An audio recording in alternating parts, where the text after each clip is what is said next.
Nag-aalarang na ang Kremlin habang pinagmamasdan ni Putin ang labanan na taliwas sa gusto niyang ipalabas. Hindi na nanalo ang Rusya at hindi rin sumusulong. Sa halip, malapit nang makamit ng Ukraine ang matalinong tagumpay na hahanga pati ang US. Ang Ukraine ay unti-unting sumusulong sa labanan gamit ang mga drone, teknolohiya at ang Rusya na binawasak ang sarili nitong sundalo. Ang alarma ay hindi nagmumula sa sinuman sa mga malalapit na tauhan ni Putin. Sobrang nakasubsob na ang kanilang mga ilong sa likuran ng Pangulong Ruso, kaya hindi na rin sila makikita nito. Sa halip, ito ay mula sa isang maaasahang military blogger na nagbibigay ng impormasyon sa nararamdaman ng militar ng Rusya tungkol sa Ukraine.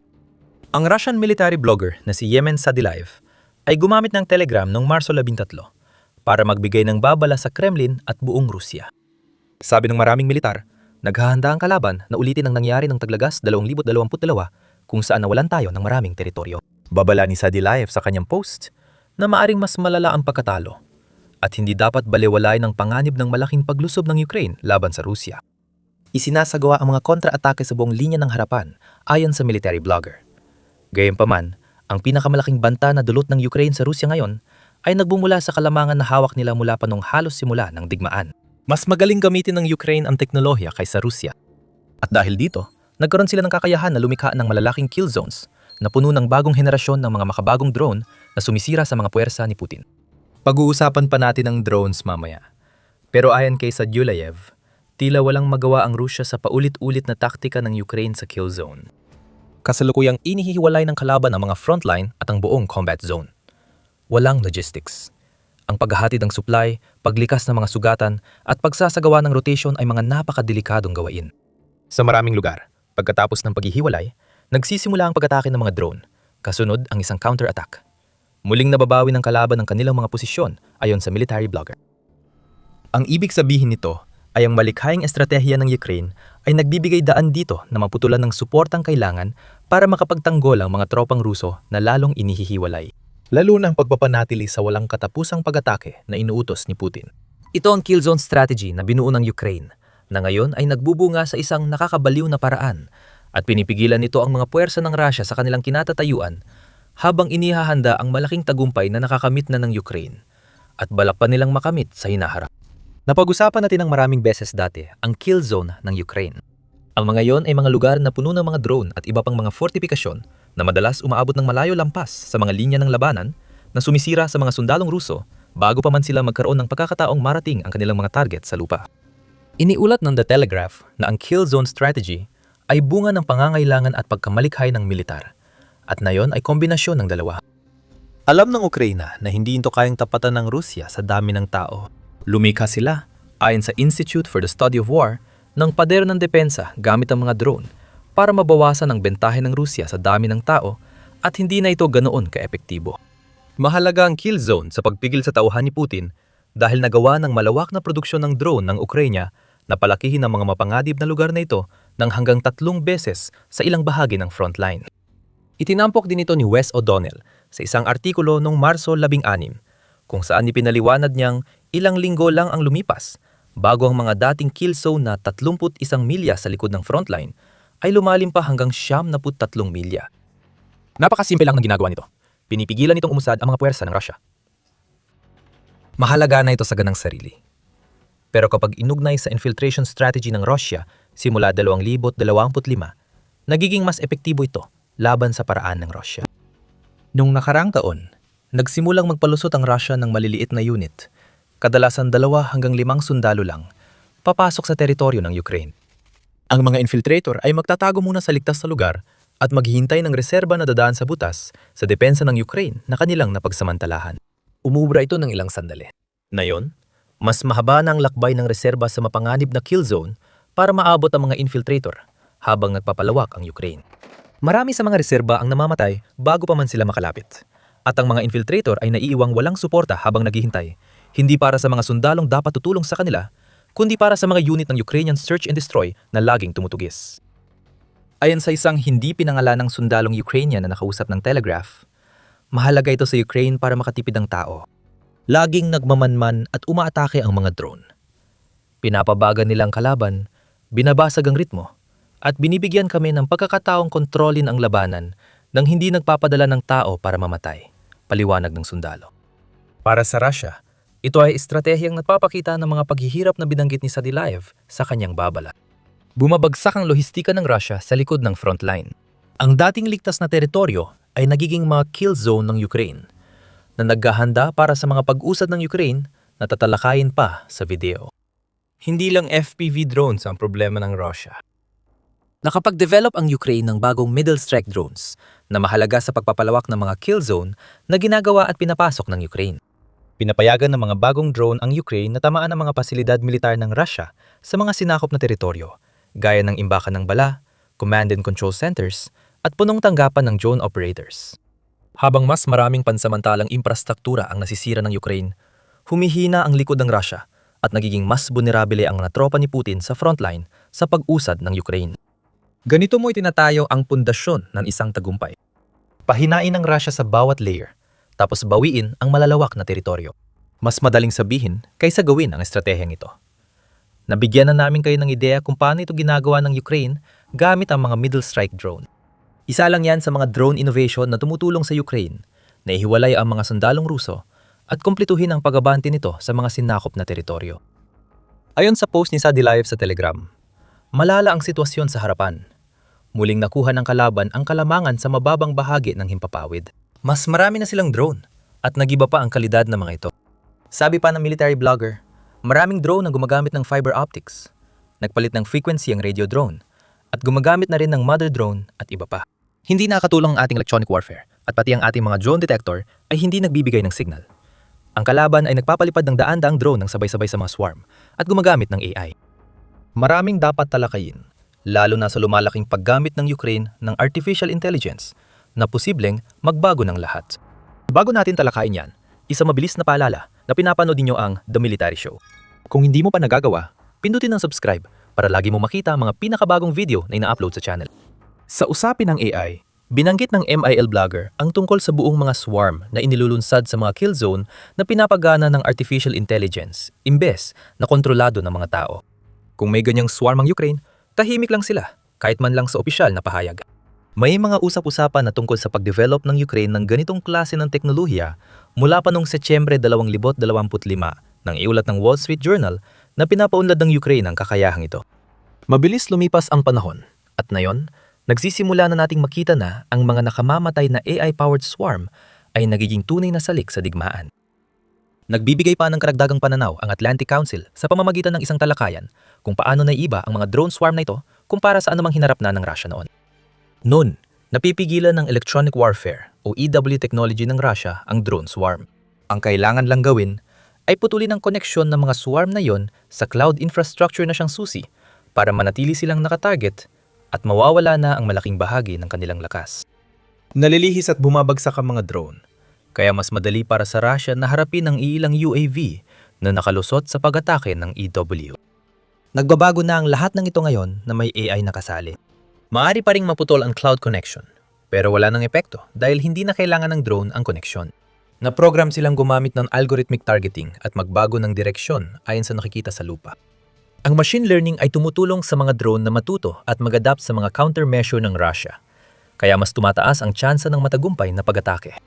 Ito ang tinutukoy ni Sadilaev tungkol sa AI drone swarm na parang immune sa EW. Tinatablan pa rin naman ng mga drone. Mas matalino sila ngayon at kaya pa rin tumama sa target kahit mawalan ng koneksyon sa cloud. Nagsisimula ng umasa ng husto ang Ukraine sa teknolohikal na kalamangang ito laban sa Russia, na maaring maging susi sa tagumpay na pinaniniwala ang paparating ng mga pesimistikong military blogger ng Russia. Una sa lahat, aktibong ginagampanan ng Ukraine ang pagsasanay sa AI na ginagamit ng kanilang mga swarm ng drone. Noong Marso 12, iniulat ang New York Times na nagsimulang magbigay ang Ukraine ng drone video at iba pang datos mula sa labanan sa maraming kumpanya, Ukrainian o hindi, na gumagawa ng mga drone laban sa Russia. Ipinaliwanag ni Mikhailo Fedorov, Ministro ng Depensa ng Ukraine, sa Telegram post noong Marso, 12 ang kahalagahan ng pangunguna ng Ukraine sa Russia sa teknolohiya. Sa modernong digmaan, dapat nating lampasan ang Russia sa bawat teknolohiyang yugto. Ayon kay Fedorov, pangunahing larangan ng kompetisyon ang artificial intelligence at kinabukasan ng digmaan ang mga autonomous na sistema. Tungkulin nating pataasin ang otonomiya ng mga drone at sistemang pandigma para mas mabilis matukoy ang target, masuri ang sitwasyon, at makatulong sa desisyon sa labanan. Ayon sa Ministro ng Depensa ng Ukraine, may espesyal na AI platform ang bansa para ligtas magsanay ng mga modelo nang hindi binibigyan ng direktang access sa sensitibong database. Ang mga modelong ito ay magkakaroon ng access sa tuloy-tuloy na datos mula sa labanan para mas palakasin ang AI-powered drones ng Ukraine at gawing bangungot na haharapin ng Russia bukas. Malaking bagay ito para sa Ukraine. Meron nitong daan-daang libo kung hindi man milyon-milyong video clip na naitala ng mga drone na nagsagawa ng parehong nabigong at matagumpay na mga pag-atake gamit ang drone. Ang bawat clip ay nagbibigay ng impormasyon sa depensa ng Russia at estratehiya ng Ukraine sa drone na tumutulong mapabuti ang plano ng Ukraine. Napaka-epektibo na nito na naging malaking bahagi sa pagdulot ng malaking pinsala kay Putin. Ayon sa UKR Informed, 1,710 sundalo ang nawala sa loob ng 24 na oras bago ang Marso 18. Sa totoo lang, hindi nag-iisa ang Ukraine sa pagsisikap na ito. Isinasama nito ang ilan sa pinakamahalagang kaalyado nito sa laban. Noong Marso 17, iniulat ng United 44 Media na nakipag-partner ang Ukraine sa UK para bumuo ng bagong AI warbrain na layong mapanatili ang kalamangan nila sa Russia sa teknolohiya. Tinawag na A1 ang warbrain na ito ay tutulong sa mga layunin ni Fedorov ayon sa Telegram post. Dahil ang mga espesyalista sa bagong sentro ay maglalagay ng combat data sa machine learning models para mapahusay ang otonomiya at bisa ng mga drone. Marami pang darating dahil plano ng Ukraine gumawa ng AI hub network para mapahusay ang artillery, long-range strike tactics at frontline drone nila. Pagsamahin mo pa ang lokal na industriya ng drone na kayang gumawa ng 8 milyong drone taon-taon kung may sapat na pondo. Kaya malinaw kung bakit epektibo ang kill zone strategy ng Ukraine. Pinapapalawak nila ang mga zone gamit ang middle strike drone na may AI para malampasan ang EW defenses ng Russia. Paano palalaban ang mga infiltrator sa ganito? Paano pa kaya ang mga military node ng Russia sa likuran? Nahihiwalay ang una dahil laging tinatamaan ang huli. Ganito ang dulot ng pagtutok sa inobasyon. Nakikita na natin ang mga resulta. Maaring magtaka ka kung bakit labis ang takot ng Rusya sa tagumpay ng Ukraine kahit narinig mo na ang lahat ng tungkol sa mga drone, kill zones at AI sa estratehiya ng Ukraine. Ang dahilan kung bakit umiiral ang takot ay dahil ang tagumpay ng Ukraine ay hindi lang basta teora. Hindi lang ito posibilidad na maaring mangyari kung hindi makahanap ng paraan ng Rusya para kontrahin ang lahat ng ginagawa ng Ukraine. Nangyayari na ang tagumpay. Mula nung simula ng Pebrero at hindi nakataon nakasabay ng pagputol ng access ng Rusya sa kanilang illegal na Starlink terminals, nagsimula nang maglunsad ang Ukraine ng isang malaking kontraopensiba sa timog ng kanilang teritoryo. Noong Marso 8 sinabi ni Pangulong Volodymyr Zelensky ng Ukraine na napalayanan ng bansang 435 kilometro kwadrado o halos 168 milya kwadrado ng teritoryo at patuloy pa itong nadaragdagan. Ilang araw bago nito, iniulat ng Kyiv Post na dahil sa mga bagong tagumpay, muling nadagdagan ng Ukraine ang kanilang teritoryo. Unang beses mula kontraopensiba ng 2023. Mas marami ang napalayang teritoryo ng Ukraine kaysa nasakop ng Russia nitong nakaraang buwan. Mukhang nagtatagumpay ang Ukraine para guluhin ang plano ng Russia sa opensiba na yung Tagsibul at Taginit, lalo na sa Donetsk at Zaporizhia. Alakanin ng Russia sa opensiba at sila rin ang dapat sisihin. Bakit? Manatili hanggang dulo ng video para malaman ninyo. Sa ngayon, mukhang napagtanto ng Ukraine ng pagsulong para pigilan ang plano ng Russia ngayong Tagsibol at Taginit ay nagbibigay ng mas malawak na proteksyon. Mabilis na bumagsak ang mahihinang depensa ng Russia sa ilalim ng kontraopensiba ng Ukraine na nagpapakita kung gaano kabigo ang estratehiya ng infiltrasyon ni Putin at kung gaano kahusay ginamit ng Ukraine ang mga drone nito para putulin ang mga sumisingit na ito.